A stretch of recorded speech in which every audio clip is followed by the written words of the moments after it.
Hi everyone, welcome back for another episode. So last episode में हमने बात की थी कंटेंट राइटिंग में एआई कैसे यूज कर रहा है और एआई कैसे और दो कर रहा है कि कैसे एआई यूज करके हम कंटेंट बना सकते हैं। तो अब थोड़ा सा बात करते हैं कि लाइक इंटरनेट पे बहुत सारे एआई टूल्स हैं और अब वहाँ पे हम कैसे लेवरेज करें कि क्या एफिशिएंसी रहेगी एआई कंटेंट में और पर्सनल जो यूनिक वॉइस है, जैसा अभी आपने लास्ट में बात की थी कोई सेंसिटिव टॉपिक है वहां पे क्या क्रिएटिविटी रहेगी और क्या वहां पे हम एफिशिएंटली लगा सकते हैं एआई के साथ। ठीक है. Yeah, of course. So, for example, like let's take up any issue that we want to address. तो AI का take will be depending upon the data it has been trained. जरूरी भी नहीं है कि शायद वो इशू के बारे में डेटा को ट्रेनिंग मिली हो. So, like this is not relevant to generative AI, but AI in general. So I think with Amazon, the scenario what had happened was a lot of applications were going and they were screening applications for hiring processes. But slowly पता चला कि सिर्फ men were getting more employed than women. And समझ नहीं आ रहा था कि ये biasness आ कैसे रही है, like why is this even happening? फिर later on somebody found out कि जो number of applications आती हैं for technical roles or something like that, the number of men who apply for it are slightly more than the women. Right तो वो machine ने क्या सीखा कि मेन को प्रायोरिटी देनी है. That is what it learned. And that was not true, so they had to change the bias, they had to right change their model parameters, etc. So they deal with the black box of AI is what we call it, right jahan AI is not able to explain why is it giving the results that it is giving. So we just know that AI is there to assist us, not to replace, yeah, not to completely handhold throughout the process. तो AI मतलब it is important कि humans have to be involved. And जो भी output AI produce कर रहा है उसको fact check करना भी बहुत इंपॉर्टेंट हो जाता है. Right like if you do research and you से कि साइट करो अपने सोर्सेज, या फिर आपने कुछ बताया है एंड यू से कि इस लिंक को जाके विजिट करो या फिर कोई और लिंक्स दो, तो काफी बार चैट जीपीटी गलत लिंक्स दे देता है, एटलीस्ट उसके फ्री वर्जन में. अब pro version might be little better, but फिर भी यू कैन नॉट 100% रिलाई कि इसने जो बोला है वो सही बोला होगा. राइट उसका डेटा ट्रेनिंग जो भी हुआ होगा उस पे डिफर करेगा, कितना पुराना डेटा था उस पे भी डिफर करेगा. वी नो दैट 2021 तक का ही कट ऑफ है चैट जीपीटी का. राइट एंड उसके सितंबर बाद 2021। या 2 साल हो गए हैं, things have changed immensely, so many new companies are out there, market scenario has changed. तो वी कांट एक्सपेक्ट कि चैट जीपीटी विल बी या फिर any kind of generative AI will be sensitive to market scenarios या political scenarios. There are so many wars that have happened in the last 2 years. We have Russia, Ukraine, we have China, Taiwan, we have तो सभी right यहाँ पे भी चल रहा है, like there is everywhere something or the other is going on. So things are sensitive, complicated, and very human behavior centric. You can't expect an AI to understand what is the human psyche. So hence मतलब it is very important कि sensitive issues and all के लिए we have to have human involvement. Right जैसे मैंने खुद कहा था कि जो चैट जीपीटी है या कोई भी एआई है जनरेटिव है उन पे आपका जो डाटा जो पहले का पड़ा हुआ है लाइक आप उन पे प्रॉपर यकीन मतलब प्रॉपर ट्रस्ट बिलीव नहीं कर सकते क्योंकि वो 80% रिलायबल है। आपको Hmm. खुद क्या रिसर्च करनी पड़ेगी कि ऐसा नहीं कि आपने कोई टॉपिक लिया आपने पूछा आप उसमें 100% लाए हो आपको अपनी खुद की रिसर्च करनी पड़ेगी या आपने लाइक कोई कोड लिखा वहां से जैसे कि आपने नॉर्मल हेलो वर्ल्ड लिखा वो तो ओके हो हेलो वर्ल्ड बनाना इजी है पर आपने वहां पे थोड़ा सा कॉम्प्लेक्स लाया कि लाइक आपने एक ऊप्स का कॉन्सेप्ट लगा दिया हमने फोर लूप लगा दिया तो वहां पे थोड़ा सा कॉम्प्लेक्स होता जाता है धीरे धीरे तो वहां पे आपको खुद चेक करना पड़ेगा कि हाँ भाई वो रिसर्च सही है नहीं।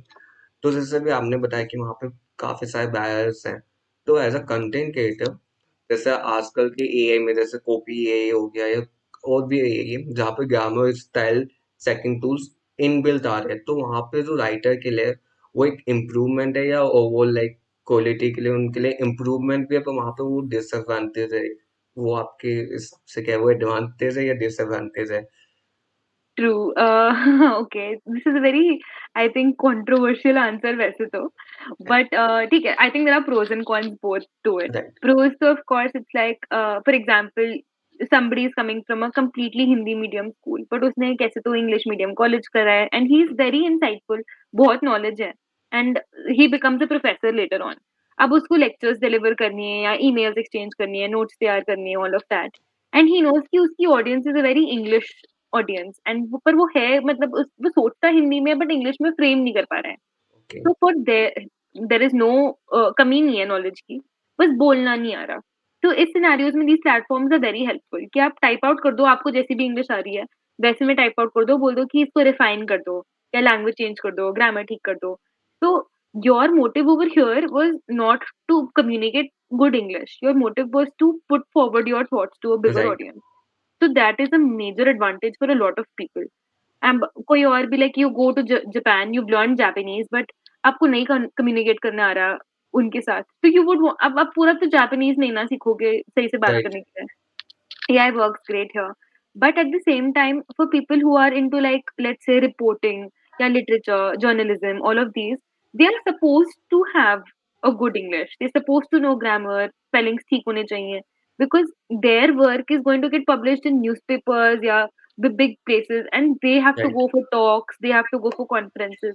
So people whose career itself depends a lot on how your English is, yeah, how your language skills are, वहाँ it becomes a slight disadvantage, क्योंकि आपके हिसाब से एटिकेट की स्पेलिंग डबल टी के साथ थी, बट राइट, एक्चुअली मतलब double there is only a single T required. तो आपको कभी पता ही नहीं चलेगा कि आप क्या गलती कर रहे हो, क्योंकि ऑटो करेक्ट सब कुछ ठीक करके दे देगा, एंड वो दिखाएगा नहीं स्पेसिफिकली कि मैंने ये चेंज करा, और अगर दिखाएगा भी तो आप जरूरी नहीं है कि देखोगे। तो that is the disadvantage that is there. Okay. तो लाइक जैसे अभी हमने लैंग्वेज बैरियर की बात की, अगर ये ग्लोबली है, जैसे अगर वहाँ पे इंग्लिश में कम्युनिकेट करना है, अगर एज अ लोकलाइज बताया जाए, जैसे अगर मैं बताऊँ कि अब मुझे जो कंटेंट है वो हिंदी में ही चाहिए, है, तो वहाँ पे हम यूज कर सकते हैं लाइक ऐसे कोई भी टूल्स या चैट जीपीटी को, लाइक इफ यू इंग्लिश की जगह हिंदी में like कम्युनिकेट करना है any तो localized language, not a Hindi, like या Marathi and Urdu also, any localized language. I feel like, so I'm not sure now if anything has changed a lot, but a few months ago, what I was doing is OpenAI gives you an API key और आप अपना खुद का chatbot ना बना सकते हो. Right, So I gave it a try and I was interning at a different company उस point पे. So they said कि you should have a chatbot और अपना personalized data दो ताकि हम chatbot से questions पूछ पाएं. So it was very interesting. The entire process was very interesting. But when I realized कि it has multilingual capabilities और वो काफी languages में कर सकता है communicate, but वो सही से नहीं करता. Like its accuracy, yeah, the way of translation, it's not so good. At least for Indian languages is what I tried. Indian languages it was not giving a good result. तो that majorly depends, क्योंकि उस पे training data ही नहीं है हमारे पास इतना, जितना amount of Google news data comes in English, it's hardly coming in Hindi. And even if it is there are no engineers या researchers out there who are training on Hindi.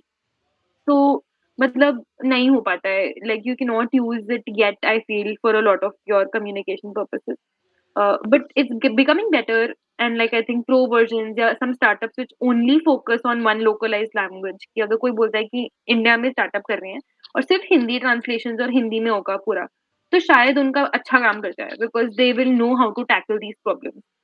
Plus like language has different like formats, no like Hindi का बोलने का तरीका अलग होता है, उसकी right. लिपि is also different, and grammars rules वगैरह जो होती हैं सारे अलग अलग होती हैं, तो उस मॉडल को उस हिसाब से ट्रेन करना पड़ेगा।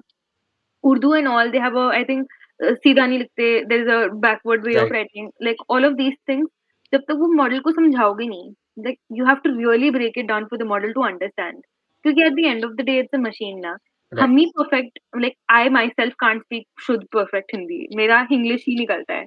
तो yeah, like अगर हम ही नहीं कर पा रहे, how can we expect कि कोई मशीन कर लेगा।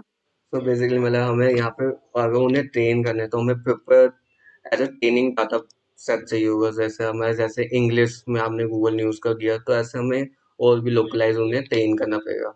हाँ, एंड पूरा model like we'll have to make it accordingly.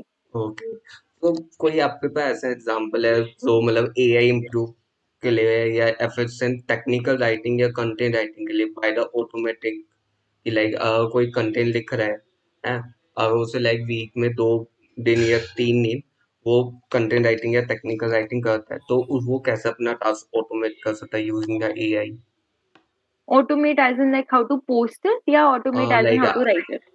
Right and research purpose. Okay. So like for example, if I want to write a series of any topic ले लेते हैं, generative AI in business या something. Okay, I know कि मेरे को 2 महीना जो है, every week I want to post 2 articles. I have to have like 8 या 10 articles out by the end of this. तो okay, I will what I will do is I will use like personally use a tool like ChatGPT कि मेरे को topics बता दो क्या क्या है, एंड वो टॉपिक्स बता देगा। मैं शेड्यूल कर लूंगी कि इस हफ्ते के इस दिन ये जाएगा, इस हफ्ते के उस दिन वो जाएगा, and I make a continuous chain of series. अब उसके बाद आई कैन आस्क चैटजीपीटी या फिर any competitor to provide me a basic कि क्या-क्या पॉइंट्स कवर होने चाहिए। एक ओके, बार पॉइंट्स पता चल गए तो फिर मतलब खुद भी तो कुछ करना ही पड़ेगा, तो I will research from my own self. And ऐसे सिचुएशन में मान लेते हैं कि you are running very short on time और अभी 2 घंटे में निकालना है आर्टिकल, और नहीं समझ आ रहा है क्या करें, और दिमाग भी नहीं चलाना अभी फिलहाल इतना। तो what I will do is I will visit like 5-6 links, उन सबको I will copy paste put it to ChatGPT, इनसे इससे इनसाइट्स बता दो कि क्या-क्या यूज़ हुए हैं। वो इनसाइट्स बता देगा। मैंने भी in duration of visiting all these links थोड़ा बहुत तो समझ लिया होगा कि राइट, टॉपिक क्या है, आर्टिकल क्या था। तो मेरे दिमाग में भी एक पर्सपेक्टिव या ओपिनियन या कंक्लूजन कि मैं डिलीवर क्या करना चाह रही हूँ, राइट, वो आ चुका होगा। So now that I have insights and now that I have सारा summary of all this, I can use all these 5-6 places जहाँ से मैंने रेफरेंस लिया कि ये मेरे सोर्सेज हैं, और ये वाले पॉइंट्स भी आ चुके हैं, मेरे इनसाइट्स आ चुके हैं, और अल्टीमेटली एडिट करके मेरी भाषा में the way I usually right, उस हिसाब से I can write it and finish it of. Oh! So it saves up on your time too, and ideally it's not wrong also, like आपने sources भी देखे हैं, आपने खुद से भी लिखा है, और आपने चैट राइट, जीपीटी का हेल्प भी लिया है। So that's like a good way of automating, या at least semi-automating your research. Okay, that's great. तो बेसिकली अब इस एपिसोड में हमने बात की कि एआई कैसे यूज़ कर रहे हैं हम कंटेंट के लिए। जैसे अभी हमने लास्ट में बात की ऑटोमेट करना, उसके टूल्स देखे हमने क्या-क्या बैरियर्स आ रहे हैं, grammar style, right? Yeah. Okay, thank you.